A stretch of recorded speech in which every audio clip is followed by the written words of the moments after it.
हरे कृष्णा कृष्ण कृष्ण हरे हरे, हरे राम राम राम हरे हरे। श्रील प्रभुपाद महाराज की जय।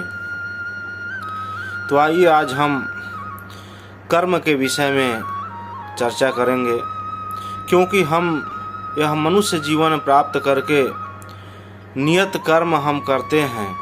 भगवान श्री कृष्ण भागवत गीता में कहते हैं कि इस संसार में कोई भी ऐसा नहीं है जीव कि वह कर्म किए बिना एक भी पल रहे। तो कर्म जो है हम हर घड़ी कर्म करते हैं, लेकिन इस संसार में कहा गया है कर्म करे किस्मत बने, जीवन का यही मर्म, प्राणी तेरे हाथ में तेरा अपना कर्म। हम कैसा कर्म करते हैं वैसा हमारे जीवन में अप्लाई होता है, इसलिए कर्म की बारीकियों को अत्यंत समझना जरूरी है। अपने कर्म की अच्छाई और बुराई को हर घड़ी हर क्षण परखते रहना चाहिए। अपने कर्म को परखने के लिए एक ही कसौटी है मनुष्य के पास, एक ही कसौटी है, वो है सोचे कि यदि मैं इसी क्षण मर जाऊं तो मेरा कर्म किस गिनती में आएगा। इसलिए यदि कोई भूल हो जाए तो उसे तत्काल सुधार लेना चाहिए। ये कभी ना सोचे कि आज जो हमने किया है वो कल करूँगा। ये कभी नहीं सोचना चाहिए कि मैं जो आज किया हूँ वह कल करूँगा। कल हो ना हो, आपको यह काल जो है समय न दे, क्योंकि काल स्वयं भ्रमित, काल हमेशा हमारे ऊपर 24 घंटा भ्रमण कर रहा, और कब हम काल के गाल में आ जाएं कोई गारंटी नहीं है। तो काल करे सो आज करे, आज करे सो अब, पल में प्रलय होएगा बहुरी करेगा कब। इसलिए काल जो है समय किसी को नहीं देता, और इसलिए अपने कर्म की बारीकियों को हर घड़ी परखते रहना चाहिए कि हमारा यह कर्म कौन सा गिनती में आएगा। भगवान श्री कृष्ण भागवत गीता के 4 अध्याय के 17वें श्लोक में कहते हैं कर्मणो हपि बोधव्यम च विकर्मण, अकर्मणस् बोधव्यम गहना कर्मणो गति। भगवान श्री कृष्ण कहते हैं कर्मणो हपि बोधव्यम च विकर्मण, अकर्मणश्च बोधव्यम गहना कर्मणो गति। गहना कर्मणो गति, कर्म का यह गहन अत्यंत सूक्ष्म है, इसको बारीकियों से समझना चाहिए। कर्म की बारीकियों को समझना अत्यंत कठिन है, अतः मनुष्य को चाहिए कि वह यह ठीक से जाने कि कर्म क्या है, विकर्म क्या है और अकर्म क्या है। यह जानना अत्यंत जरूरी है। तो यदि कोई सचमुच ही भवबंधन से मुक्ति होना चाहता है, जब हम कर्म करते हैं तो भवबंधन में फंसते चले जाते हैं। भवबंधन मतलब यह 84 लाख जो चक्कर है, यह भवबंधन है। यह बार बार जीव इस बंधन में फंसते चला जाता है। यह कर्म के वजह से ही यह फंसते चला जाता है। भगवान श्री कृष्ण कहते हैं कि जैसा जीव कर्म करता है उसको कर्म के अनुसार उसे शरीर मिलता है। अंत काले च मामेवम स्मरण मुक्त्वा कलेवरम। और इसलिए हमारा इस कर्म की बारीकियों को समझना चाहिए। और भगवान श्री कृष्ण स्वयं बता रहे हैं कि मनुष्य को कर्म की बारीकी, हे अर्जुन, कर्म की बारीकियों को समझना अत्यंत कठिन है। भगवान कह रहे हैं अत्यंत कठिन है, अतः मनुष्य को चाहिए कि वह यह ठीक से जाने कि कर्म क्या है, अकर्म क्या है, विकर्म क्या है। तो हम जब इस संसार में मनुष्य शरीर प्राप्त किए हैं तो हमें कर्म का ज्ञान अवश्य होना चाहिए कि हम कैसा कर्म कर रहे हैं। आज कुछ लोग कहते हैं कि वह तो इतना कलयुग में बुरा कर्म करता है, पाप ही पाप करता है, लेकिन उसको फिर भी अच्छा उसके जीवन में होता है। हम इतना भक्ति भजन करते हैं, अच्छा कार्य करते हैं, फिर भी हमारे जीवन में दुख क्यों? ये सबसे बड़ा प्रश्नवाचक चिन्ह है। ये सबसे बड़ा प्रश्न आज के मनुष्यों का है। लेकिन एक बात याद रखें कि यह कर्म को हम अपने भक्ति और भजन साधन से जोड़ के ना रखें, क्योंकि जो भगवान 3 गति बता रहे हैं कर्म की, यह हमारा 3 जो कर्म है, सबसे पहला है क्रियमाण, और सबसे पहला है संचित, फिर प्रारब्ध और क्रियमाण। यह 3 के कर्म के द्वारा जीव जो है जन्म मृत्यु जरा व्याधि के चक्कर में फंसता है।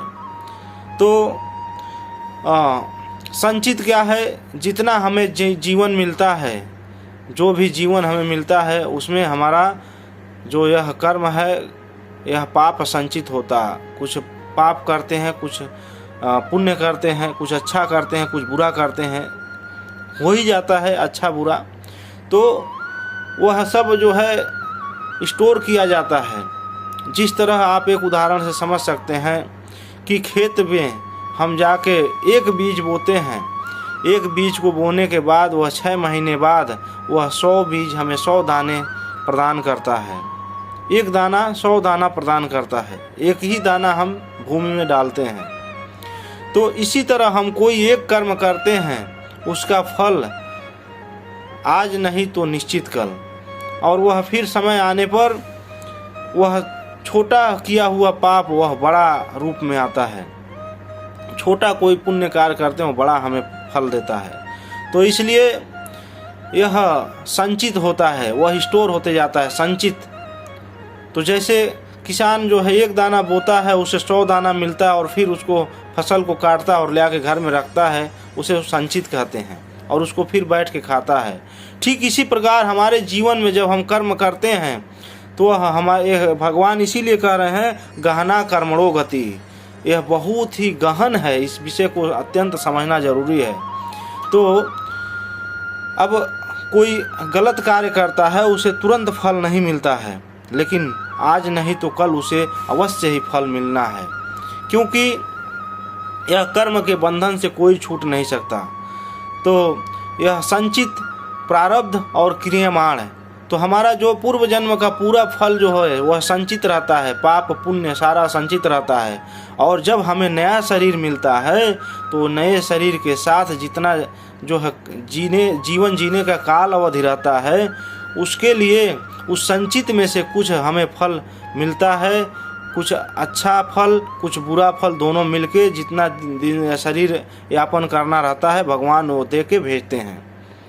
तो फिर उसके हिसाब से हमारे जीवन में जो है सुख और दुख सब आते रहता है, अच्छा और बुरा सब आते रहता है, अच्छे दिन बुरे दिन आते रहते हैं। लेकिन कुछ लोग इस बात को नहीं समझ पाते हैं, सोचते हैं कि वह तो इतना बुरा कर्म कर रहा, उसको जो है इतना अच्छा उसके साथ फिर क्यों हो रहा, क्योंकि उसका आज तुरंत जो कर रहा गलत कार्य उसका फल तुरंत नहीं मिलेगा। क्योंकि भगवान कहते हैं गहना कर्मणो गति, उसका गति है। जिस तरह आप एक उदाहरण से समझ सकते हैं, एक बॉल को हम जो है दीवार पर मारें तो वह बाउंस होकर वापस हमारे पास ही आएगा, लेकिन थोड़ा तो समय लगेगा। तो इसी तरह हम जो भी कार्य करते हैं वह रिबाउंस होकर उसका फल हमें आना है। जिस तरह वाल पर गेंद को फेंकेंगे वह रिबाउंस होकर वापस आएगा, ठीक इसी प्रकार आज नहीं तो हमारे कर्म का फल वह कल जरूर भोगना ही पड़ेगा। तो इसलिए इस बात से बचे रहें कि लोग कहते हैं जो बुरा करता है उसका अच्छा होता है, जो अच्छा करता है उसका बुरा होता है। कभी भी जो है सत्य का ही विजय होता है। शास्त्र में कहा गया है अच्छे कर्म का अच्छा ही फल प्राप्त होगा, बुरे कर्म का बुरा ही फल प्राप्त होगा। कोई कुछ खराब जल पी ले या बहुत ठंडा जल पी ले तुरंत नहीं असर करता है, 1 दिन 2 दिन के बाद उसको जो है असर करता है। ठीक इसी प्रकार हम आज कर्म जो करते हैं इसका फल अवश्य आने वाले समय में हमें मिलेगा। तो संचित प्रारब्ध और क्रियमाण, तो हमारा यह जीवन जो चलता है इसमें सब संचित होते जाता है। हमारा हर जीवन का कर्म का फल जो है संचित होते जाता है, और फिर यह शरीर के साथ प्रारब्ध हमें भोगने के लिए मिलता है, इसे प्रारब्ध कहते हैं। और फिर यह शरीर प्राप्त होने के बाद जो हम कार्य करते हैं, कर्म के बिना हम एक पल नहीं रह सकते हैं। कुछ अच्छा कुछ बुरा कर्म जो करते हैं तो यह क्या होता है, यह क्रियमाण बोला जाता है। तो इसलिए यदि कोई सचमुच ही भवबंधन से मुक्ति चाहता है तो उसे कर्म अकर्म तथा विकर्म के अंतर को समझना होगा। कर्म अकर्म तथा विकर्म के विश्लेषण की आवश्यकता है। इसको समझना अत्यंत जरूरी है, इसका विश्लेषण करने की अत्यंत आवश्यकता है। और क्योंकि इस कर्म की बारीकियों को समझना अत्यंत कठिन है, बात भगवान श्री कृष्ण बता रहे हैं। और इस कर्म की बारीकियों को समझ हम कैसे पाएंगे? मात्र हम जो है धर्म के मार्ग पर और शास्त्र से ही इस कर्म की बारीकियों को हम समझ सकते हैं। क्योंकि पूरे हमारे शास्त्र में यही बताया गया, विधि क्या है, निषेध क्या है। हमारे जीवन प्राप्त करके शास्त्र जब हम पढ़ते हैं तो उसमें पता चलता है कि विधि क्या है, निषेध क्या है, क्या सही कार्य है, क्या गलत कार्य है, क्या गलत कर्म है, क्या सही कर्म है। इसलिए धर्म के मार्ग पर चलने के लिए ज्ञान का मार्ग आवश्यक है। धर्म के मार्ग पर चलने के लिए ज्ञान का मार्ग आवश्यक है कि हमें ये ज्ञान होना चाहिए कि मैं जो कर्म कर रहा हूँ यह क्या सही है।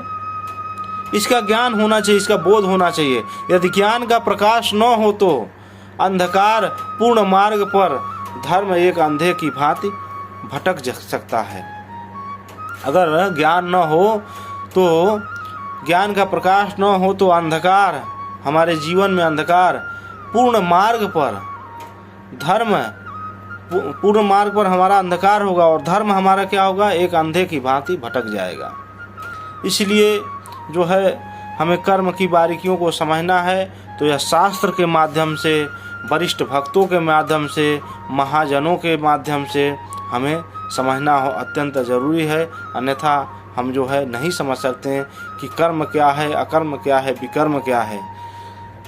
अपने अपने मनमुखी ढंग से कोई सोचे कि मैं तो अच्छा कर्म करता हूँ, तो यह सही नहीं है। क्योंकि सभी से बुरा कर्म हो ही जाता है। क्योंकि कर्म हम जब करते हैं तो कुछ अच्छे कर्म और बुरे कर्म हो जाते हैं, पाप कर्म हो जाते हैं। जैसे हम चलते हैं, कोई साधु संत भी है, कोई भी है, रास्ते में चलेगा, उसके पाँव के नीचे चींटी और कुछ छोटे छोटे जीव आके मर जाते हैं, तो उसका सब जो है फल भोगना ही पड़ता है। लेकिन भगवान श्री कृष्ण कहते हैं श्रीमद् भागवत गीता के 18वें अध्याय में, कहते हैं कि यदि कोई मेरी शरण ले लेता है, सर्वधर्मान परित्यज्य माम एकम शरणम व्रजम अहम त्वाम सर्व पापेभ्यो मोक्षयिष्यामि मा शुचः। तुम्हें चिंता करने की जरूरत नहीं है, मेरी मात्र एक शरण में आ जाओ, मैं तुम्हें सब कर्म फलों से मुक्त कर दूंगा और तुम्हें हम जो है सब पापों से मुक्त कर दूंगा। तो भगवान जो हमारा संचित रहता है पाप, उसको भी नष्ट कर देते हैं, क्रियमाण रहता है उसको भी नष्ट कर देते हैं। लेकिन जो प्रारब्ध है उसको भगवान भुगतवा करके और इस जन्म मृत्यु जरा व्याधि के भवबंधन से मुक्त कर देते हैं। क्योंकि कोई बोले कि भगवान फिर क्यों यह जीवन में कष्ट देते हैं, क्योंकि तीर कमान से जब निकल जाती है तो वापस नहीं आती। इस शरीर के साथ प्रारब्ध हमें मिल गया है, इसके लिए वो वापस नहीं हो सकता, उसको अवश्य भोगना ही हमें पड़ेगा। और यह प्रारब्ध को भोग के हम भगवान की शरण लेके हम जो है इस जन्म मृत्यु जरा व्याधि के चक्कर से छूट सकते हैं। इसीलिए गोस्वामी तुलसीदास जी ने एक चौपाई बहुत सुंदर रामचरितमानस में लिखा, रघुपति विमुख जतन कर कोई कवन सकाई भव बंधन छोरे जीव चराचर बस के राखे भव माया भव भय भव भाखे। रघुपति विमुख जतन कर कोई कवन सकई भव बंधन छोड़ी। भगवान से तुम विमुख होके हे जीव जाएगा, तुम्हारा इस संसार में कौन इस भव बंधन से तुम्हें मुक्त कर सकता। क्योंकि प्रायः सब लोग का हाथ बंधा हुआ है और एक बंधा हुआ व्यक्ति दूसरे की सहायता नहीं कर सकता। मात्र एक खुले हैं तो भगवान, और वही सबकी सहायता करते हैं। इसलिए रघुपति विमुख जतन कर कोई कवन सकई भव बंधन छोड़ी। तुम्हारा कोई संसार में भव बंधन से छुड़ा नहीं सकता। जीव चराचर बस के राखे सो माया भव भव भाके। यह जीव समस्त जीव को अपने बस में रखते हैं, माया के बसीभूत होकर यह जीव जो है कर्म करता है। यह तमोगुण और रजोगुण सतोगुण में इसे ये तीनों गुण अवश्य ही कर्म करा लेते हैं, बुरे कर्म करा ही देते हैं। इसलिए भगवान कहते हैं दैवी हेसा गुणमयी मम माया दुरत्ते माम एव प्रपद्यन्ते माया में ताम तरंतिते। जो कोई मेरा आश्रय लेगा वही इस माया संसार के माया से बच सकता, यह पाप कार्य से बच सकता, और अन्यथा कोई नहीं उपाय है। हरे कृष्णा।